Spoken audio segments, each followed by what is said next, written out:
Great.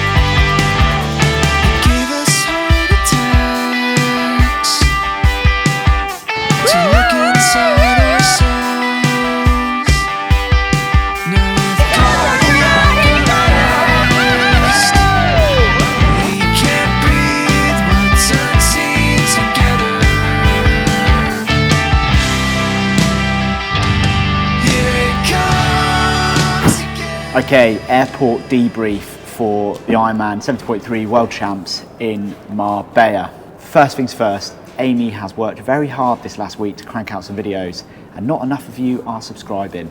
So hit that button, let's get to 2,000 before the end of the calendar year.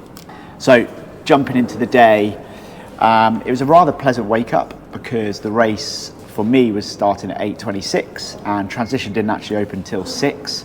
So I think the alarm was set for 5:30, which is a relatively normal wake-up time, which was great, unlike some events where you have to get up super early.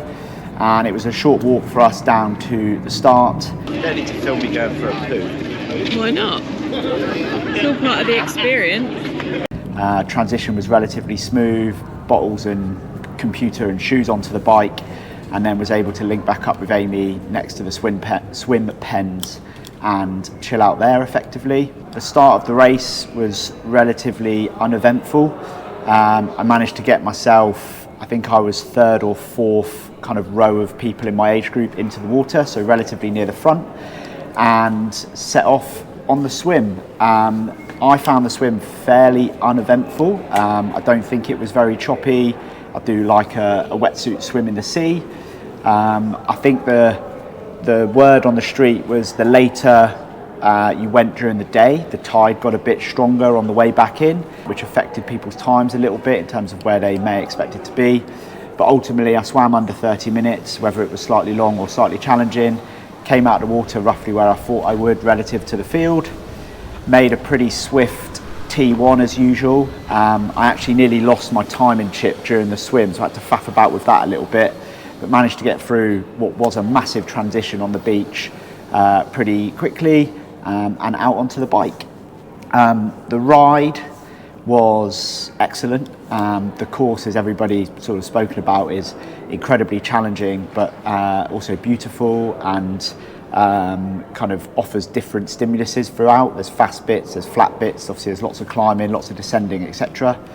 I basically found myself, for about the first hour, only two guys came past me who I basically stayed with, and it was about 35-40k on the short out and back when Lars came past me, so that sort of gave me some form of confirmation that I was riding relatively well.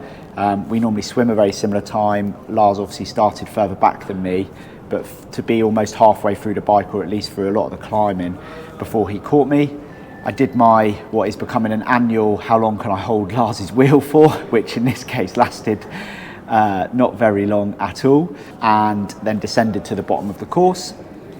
Around the bottom of the course, picked up a few people that we then basically rode all the way home. I think one chap was called John from NFT. I didn't know who he was. I actually thought it was Jack Swallow, based off knowing he's from NFT and he's in an NFT suit. And then a chap called Anne Gritton from Precision Fuel and Hydration. So a few familiar faces, kind of paced the way back up the big climb. The descent back to Porto Banús was as fast as expected. It's definitely a bit bumpy. You probably don't realise it's that bumpy until you're going as fast as you are on race day.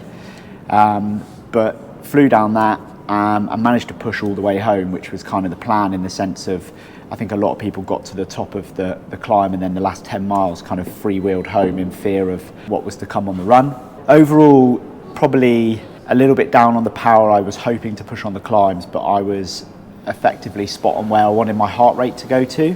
So I didn't necessarily feel full of energy like I had in training, but I didn't necessarily feel like I had bad legs. I think the gearing I got spot on.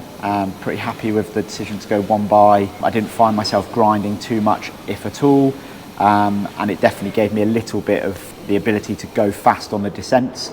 I mean, you definitely could have gone way bigger as a bigger chainring on the descents, but whether that paid off or not, I don't know. Went into transition, T2, the day before when we racked our bikes or kind of hung the bags up, I didn't realise it was an underground car park, and because of the complexity of the women's race, you didn't get to necessarily suss out where your bike went, so that was a bit confusing. And when you dismounted, you went down a ramp, which was everybody when they get off their bike, particularly for a hard ride, is wondering how their legs feel, and then you run downhill with your bike. It was a pretty brutal wake up, shall we say, but it was very good. The volunteers were brilliant, shouting out your race number. They showed you where to kind of park and rack your bike, and off you went. Relatively good T2, stuck my trainers on, and then you run back out the car park. And as I did the hard left turn to start the run course, Jamie Riddle came absolutely flying past me, which was good to see, and they were literally about to finish, so the pro men had kind of whizzed through the race, and I just missed the Yellow Gaines Blumenfeld sprint finish. I had no idea how close that had been. You immediately go up over a bridge, which again, didn't necessarily expect or know that was part of the course, which was a bit of a wake-up call to the legs. But once I got down the bridge, there's a short out and back, I could see the pace on my watch was where I wanted it to be, and I thought, this is great, game on. I then saw Ruth and Johnny and Amy, who confirmed I was in and around the top 20. I think I was 19th, 20th in my age group, and I thought, this is where I hope to be, put a good run together and maybe make up a few places, or at least stay where I was. And then about a few minutes later, the wheels came off, shall we say. I had some real issues with my back to start with, which I have had before, just tightness, and you just feel like you can't put any power through your legs. I did feel it a bit on the bike, but yeah, was kind of hoping that would settle down, which it did.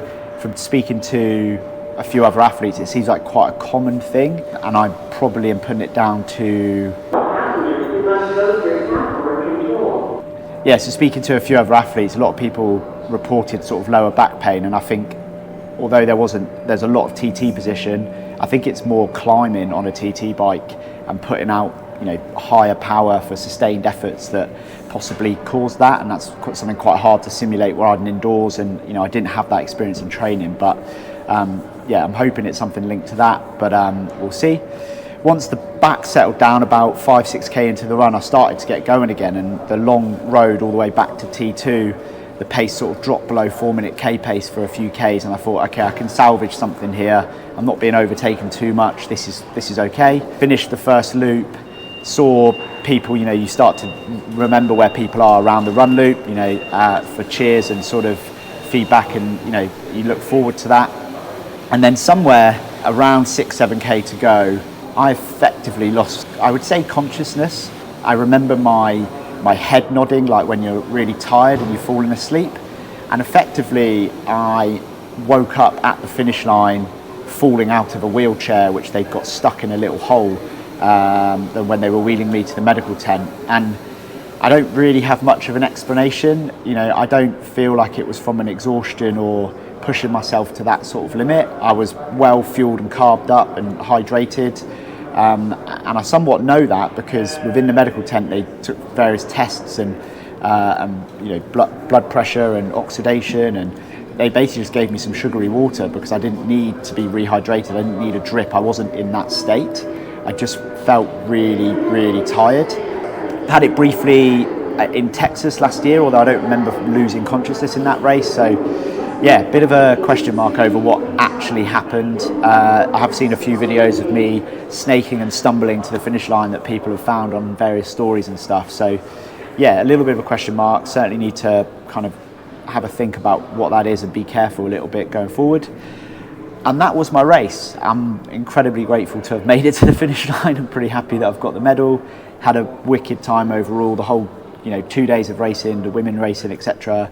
The whole weekend or the week has been amazing, and yeah, would definitely come and do this race, even if it's not a World Championships. It's a really hard, tough, honest course, and it's great setup in terms of accommodation and where everything is. So in terms of what's next, I do have, and in the last couple of weeks I managed to get a late entry to the Valencia Marathon. So the plan is to go out there, there's 5 or 6 people from OE racing. I'm hoping to, without sounding too arrogant, cruise a sub 3 and run sort of 250-ish. That would get me a slot for Boston in 2027, which is something on my bucket list after watching Amy do it this year. So that's sort of the plan to wrap out the season.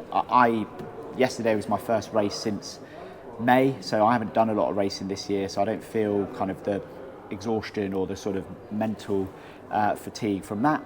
But that's the plan. We'll see how I feel in the next week, but hopefully you'll see some marathon related content going to Valencia.